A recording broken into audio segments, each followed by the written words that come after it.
Yo, it's another video this time, and you already know by the title we're reviewing Resident Evil 4, the remastered. I've never actually played the original Resident Evil 4, should I say, but I do have the original copy for the PlayStation 4. And honestly, this is like one of the most, I guess, anticipated for me at least, games I wanted to play for like the longest, just because like how much I really do like Resident Evil as a whole. I've already played the second one, the third one, Village, Biohazard, and I'm getting started on 4 and also on the Revelations. I also have some of them that I have not played on the PS3 as well, like Raccoon City. But Resident Evil as a whole and as a series is one that I'm very, very excited for, honestly. And but to start off, yeah, I already had to get it physical. It's a PS5 edition too. I got it off Amazon for $20, so it was pretty good steal for that one. And I had to play it because obviously Resident Evil 4, the remaster, it looks amazing. Honestly, it looks amazing.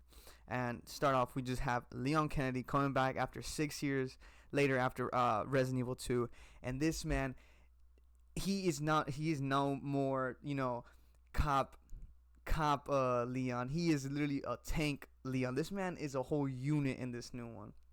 And to start off, this man comes in for a secret mission, basically from the president to save his daughter. And he comes into this unknown town to, rescue her. But in this whole series, I won't lie, the biggest jump scare is at the beginning after you fight everybody in this simple ass tower when I'm looting. You probably will see it.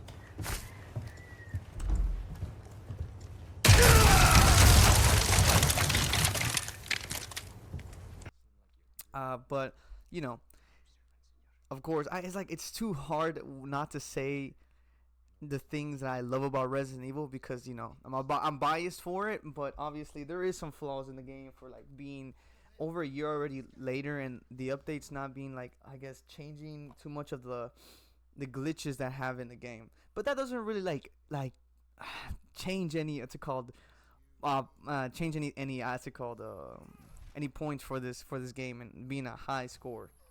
Honestly, it's very highly rated online, anyways. And me getting my hands onto it and playing it for the first time, this makes me want to even play all the Resident Evils I have again, because those are so good. Obviously, this little Resident Evil I'm probably gonna review because I don't have any other Resident Evil that I have not played, other than 5 and 6. And honestly, those you really need people to play with, and I'm not really wanting to play with someone like that for Resident Evil. But to start off, let's also get into the Resident Evils. I guess characters first, because obviously we have Leon Kennedy, we have Ada Wong coming back strong too on this one. Ada Wong, we have Ashley as the president's daughter. We have I can't remember her name, but the lady that we call the chapters, and we also have Luis. Luis is man, he is the goat. Like at start, he just starts off like some cocky dude, just trying to look good for the camera and stuff like that when he comes up on scene.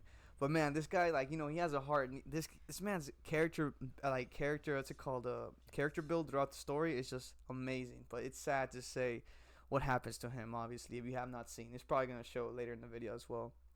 And also, the main villain. Well, not the main villain, but like the funniest villain I haven't seen in the Resident Evil because I've never played this. But Mr. I can't believe I forgot his name. The little dude. It's literally a little person, a Spaniard little person. I can't remember his name, but just how the way he talks to Leon and how he just refers to him as Mr. Kennedy. It's just dude, like his voice. Obviously, I can't mock his voice, but his voice is way better. And obviously, you hear me rambling just about these characters and how they just bring so much attention to the story, more than just the gameplay and more than what happened before in Raccoon City that makes you want it to come back. Like if you've never even played any of the other games, this is such a good game, honestly, just to like get onto Resident Evil, see its graphical like I guess like beauty as well, because not even on this one but the second one and the third one, those games just look amazing. I can't speak too much on Biohazard 7 because but it's scary. 7 scary. Characters other than characters that just came back and more people that like make you want to connect to this story more. You also have more bad guys and different bosses that make the game just so I guess go jump from scary survival, survival horror to like almost like an action game. But it just does it right. It does it like in between of an action game and a survival horror where it just like makes you suspenseful in the game.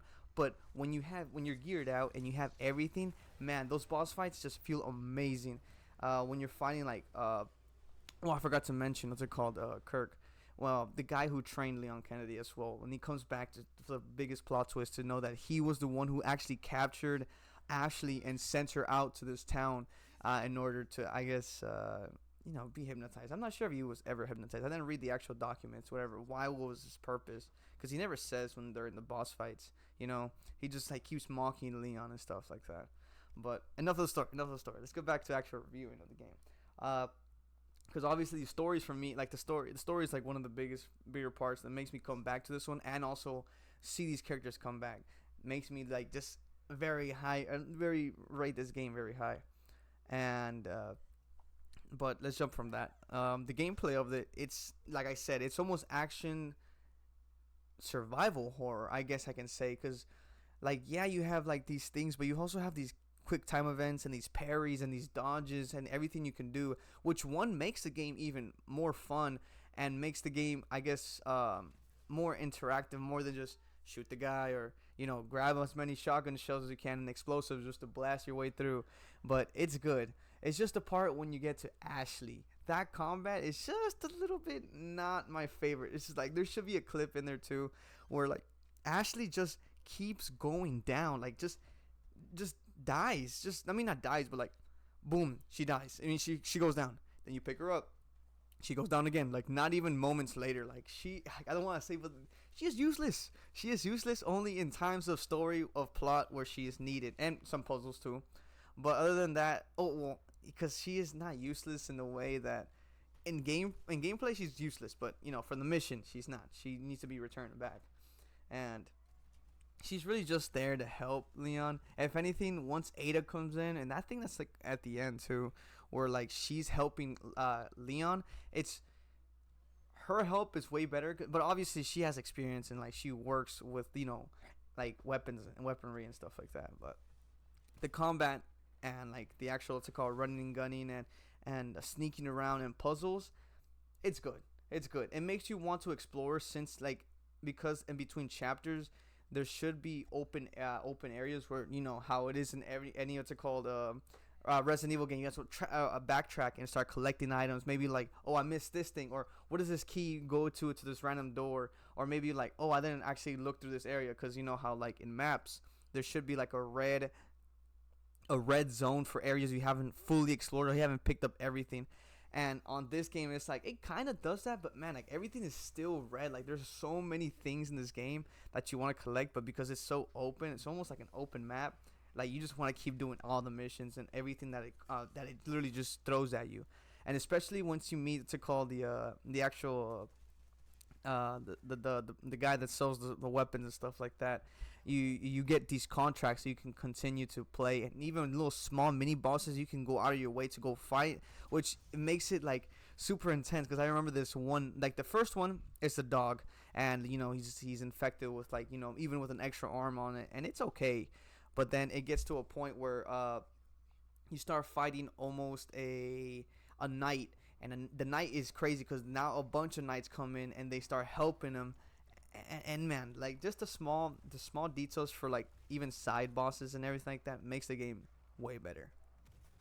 And boss fights are not just the only thing that make the game even more enticing to play and do the other side missions, because the hidden ones, but also the merchant's side game, I guess you could say. It's like a little like the side, that's like the merchant's little game in order to get like bonuses for your your briefcase that you can swap out little keychains of different characters, which makes the game even better.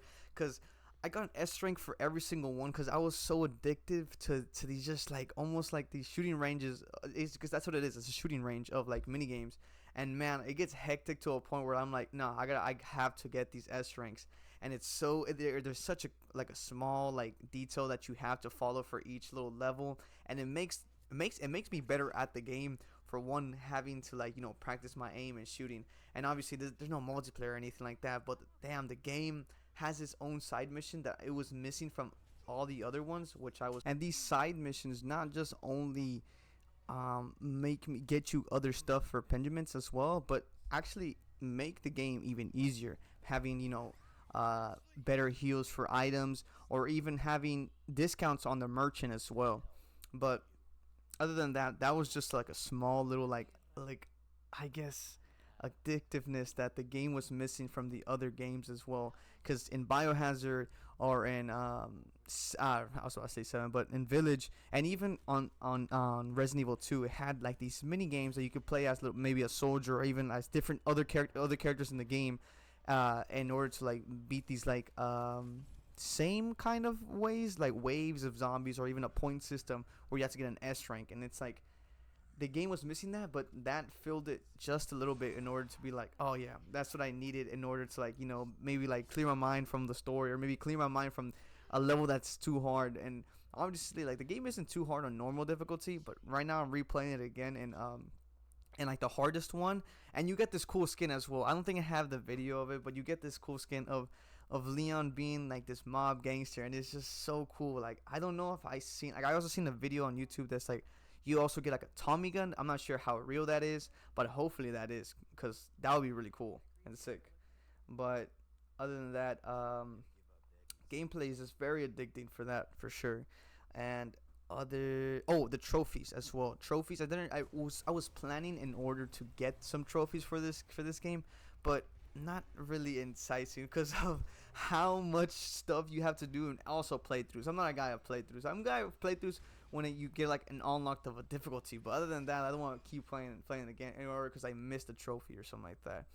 But I just wonder how boss fights are gonna like elevate in difficulty as well, because how you fight Ramon, and like that was the little guy's name, Ramon, and you fight Ramon in this final form of like at the castle. And it's so funny because like this man is like speaking, and Leon's like, I don't give a damn, and he just shoots him in the head and goes down. But obviously the cutscene's still playing, so obviously there's gonna be a boss fight. And man, that boss fight was kind of hard, but eventually like I had a weapon, I forgot the goddamn gun. It's just a semi, and that it just blasted through him. And especially the last shotgun you can buy, the third one, it's just so strong. It just melted him.